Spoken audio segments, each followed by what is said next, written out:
Hi, welcome to BCI Ask the Experts. I'm Brad White. Happy to have you with us today, and happy to have two great experts here today, Dr. Bob Larson Hey, good morning.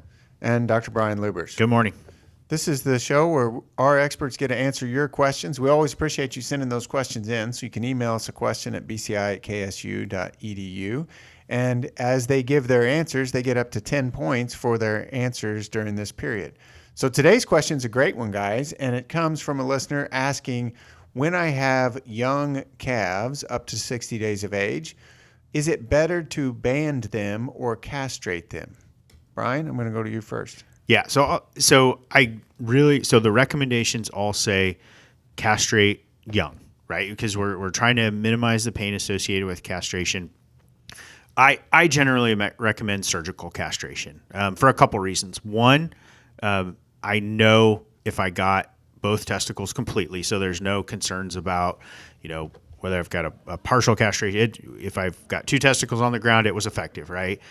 The other thing is that from a pain standpoint, the intensity of the pain is probably a little more with surgical castration, but with other methods, we often get this kind of chronic pain where it's longer. And from some of the products that we have, it's actually easier to control that short term but very intense. We can control it a little better than that chronic pain that may drag on for days or so. So I recommend surgical castration. And really the one downside to surgical castration is the worker safety aspect, right? And with young calves, we kind of minimize it. We can usually handle them. When we get to bigger animals, there's some concerns there, but I'm a surgical castration fan. Okay, 6 points for Brian. Bob? Yeah, the other option that we have is the small rubber bands that you can place on these young calves fairly easily. And again, I think the biggest advantage to them is I've had producers that really preferred that method just because one of two things, because of the employees they had or family members, things like that. They didn't really want the sharp knife, the scalpel blade, the sharp knife around where people could get hurt. And some people just really don't like cutting. And even though bleeding isn't a real big concern in a young calf like this, it's a potential. And so I've had a lot of people that kind of like those bands at a young age. There are a couple of tricks to the trade, though. One is you still have to worry about, restraint, get that calf held so that you can apply the band appropriately. And because, sometimes the testicles have descended better than others, make sure that you get both testicles clear down into the bottom of the scrotum before you place the rubber band above that.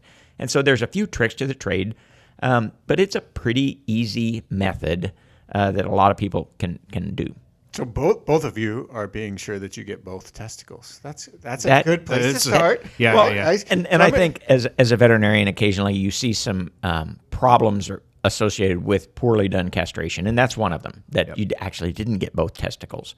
And so that's probably why we're telling people. And one of the reasons you wouldn't get both is there is a condition where both testicles don't descend down into the scrotum, and especially in young calves, it's not uncommon.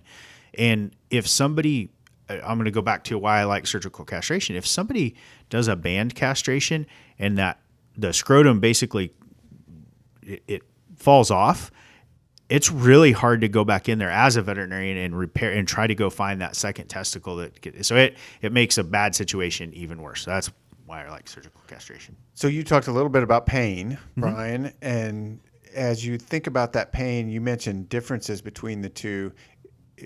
What would you expect the length of time healing surgical versus banding? So surgical, obviously intense pain, very immediate, lasting maybe days. I'll just use that time frame because I don't have an exact measure. But with banding, where we see the kind of the peak of the pain is actually weeks after when that tissue starts to die off. That's the painful part of banding, and so that's why I mentioned it's harder to control that because now you're weeks after the procedure.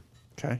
And Bob, when you think about the timing of doing this, does it make a difference to you if they're 3 days old versus 3 months old versus 7 months old?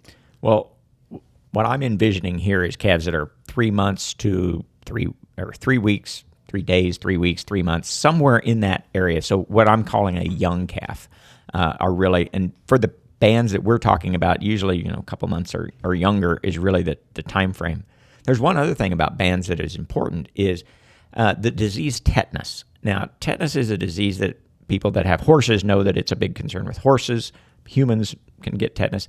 Cattle are relatively resilient compared to other species, with one exception: these band castrations. We can see calves get tetanus following a band castration, and so we always use some tetanus control when we use that, which isn't really necessary if you're doing a knife cut.